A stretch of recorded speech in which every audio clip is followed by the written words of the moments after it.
Калі прыходзіць Вялікая Пятніца, з аднаго боку хочаш шмат сказаць, з другога боку адчуваеш, што гэтае шмат яно ніяк не сопоставіцца да памераў здарэння, которое перажываем. Поэтому заўсёды праблема з казаннямі. Супакой добра, сябры, мои дарагія. Сёння коротка і позна, бо пасля ўсіх гэтых літургій, которые адбыліся і так далей, запісаў відэа, пасля аказалася, што ні кнопку не націснуў і сам сабе прагаварыў вось гэтыя там 20 хвілін. Хочется подзяліцца з вами двумя такими думками. Двумя-тремя. Уявіце сабе рай. У цэнтры рая, кажа нам Святое Пісанне, растуць два дрэвы. Першае з іх это дрэва жыцця. Оно символизует то, что Бог дает жыццё, наполняет жыццём всю эту простору. И другое древо – это древо познания добра и зла.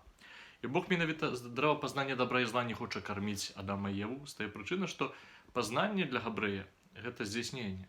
Яны самі пачнуць выбіраць, што есть добро, што зло. Ведама, Біблія, вось гэта частка Бібліі напісана алегарычнай мовай. Древо познания добра и зла – это выбор человека. И человек, калі выбірае жыць без Бога, то без Бога жыве. І так сталося, што гэтыя дрэвы як бы супрацьпастаўлены сабе. Жыццё, пазнанне добра і зла, которое вядзе да смерці чалавека, бо яно без Бога.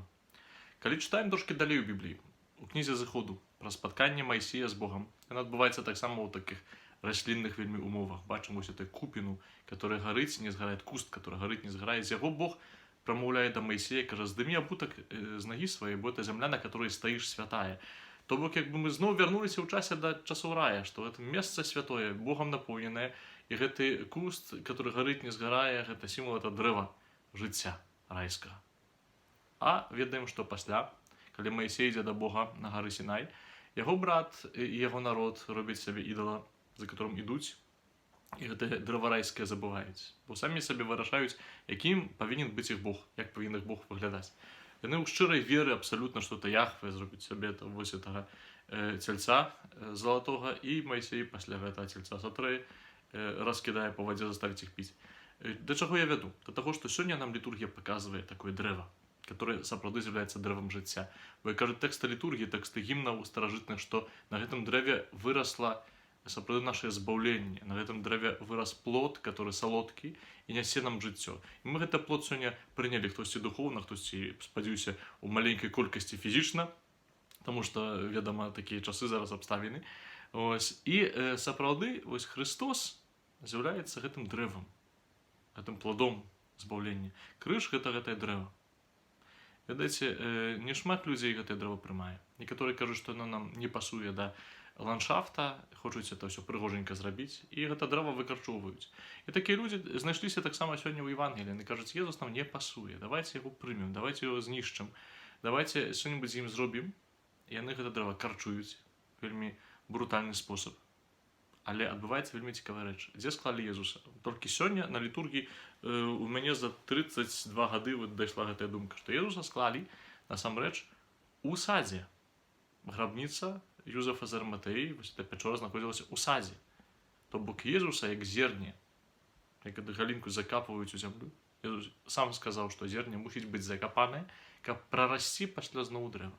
Праз 3 дні гэтае зерне схаванае, гэтае дрэва усухлае, зноў прарасце ў гэтым садзе Юзефа з Арматеі у дрэва, которое дае жыццё, у дрэва, которое дае плады збаўлення.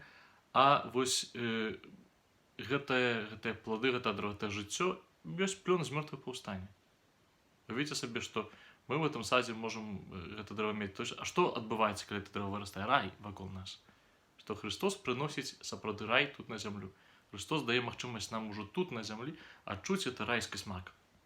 Райскі смак любові, смак свабоды ад страху, свабоды ад гневу, свабода ад сораму, свабода ад розных рэчаў. З тае прычыны, што ён напаўняе ўсе гэтыя абшары нашага сэрца.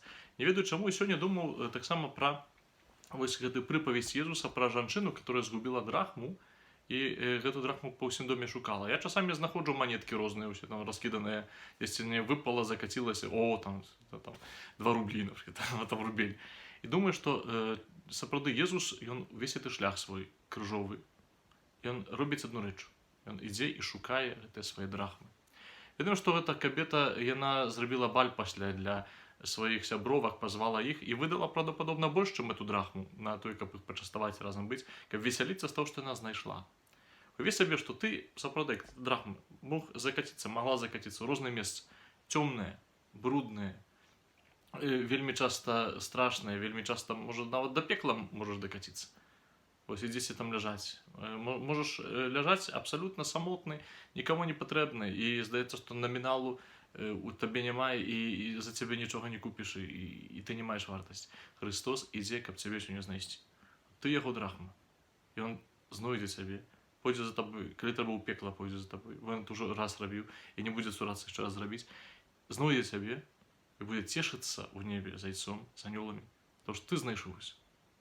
Мае дарагія, што нам трэба зрабіць? Нам трэба чакаць цярпліва і прасіць яго, каб ён хутчэй нас знайшоў. А ён это зробіць, напэўна.